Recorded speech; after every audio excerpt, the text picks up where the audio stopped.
Today's quote comes from a restaurant manager who says, "If you would like to know how it feels to be in hospitality during the pandemic, remember when the Titanic was sinking and the band continued to play? Well, we're the band."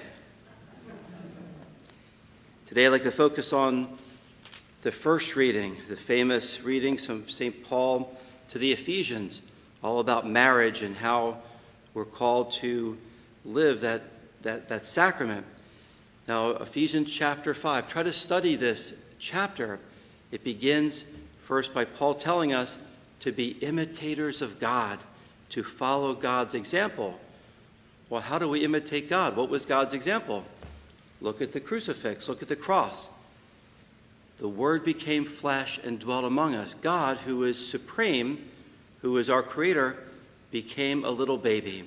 He became, as St. Paul says, he emptied himself and took the form of a slave to die for us, to be willing to be our servant. He washed the disciples' feet. So when we think about this whole theme of Ephesians chapter 5, we see the humility of God in humbling himself to become one of us, to become a little baby, and then to grow up and to lay down his life for us, his church. So that's the whole context. And then Paul goes on to talk about living the Christian life. And now we come to today's reading of verse 21. And it talks about brothers and sisters. So he's talking to the whole Christian community. Be subordinate to one another out of reverence for Christ. To be subordinate. Now that word in modern society is really not a popular word. You talk about a boss with his subordinates or a company with the owner and subordinates. But the word in the context of the Christian life means to be respectful.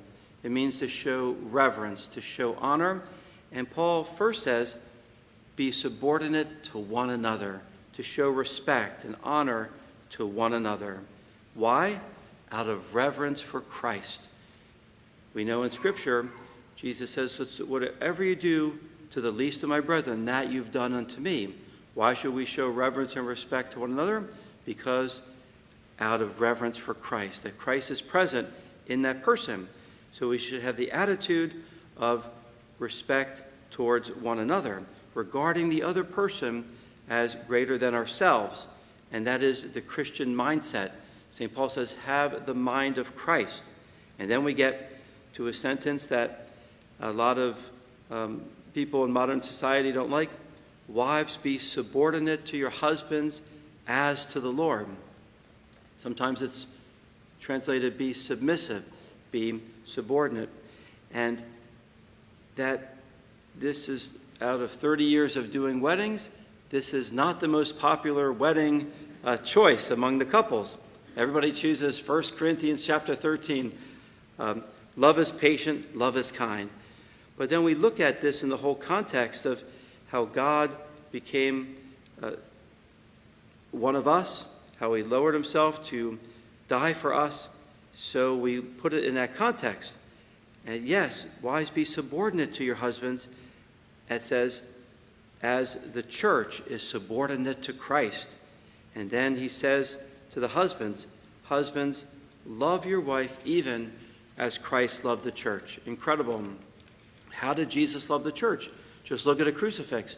He laid down his life for the church. He was willing to die for the church. Husbands are called to die for their wives and to be, of course, first submissive to God and then be willing to lay down your life for your spouse. This is a total sacrificial, self-giving, self-donating love. Husbands, love your wives as Christ loves the church. If husbands were willing to do that, then a wife would have no issue, no problem being subordinate to her husband that is willing to lay down his life for the wife. That is what Paul was giving advice to wives and advice to husbands. Well, why did Christ do that? To sanctify the church, cleansing the church by the bath of water and the word.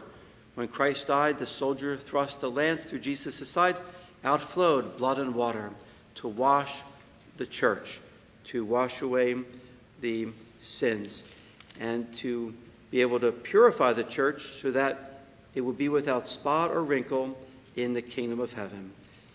And then lastly, St. Paul tells us that this is all about marriage. And he quotes Genesis, "For this reason a man shall leave his father and mother and be joined to his wife, and the two shall become one flesh." And then Paul says, this is a great mystery.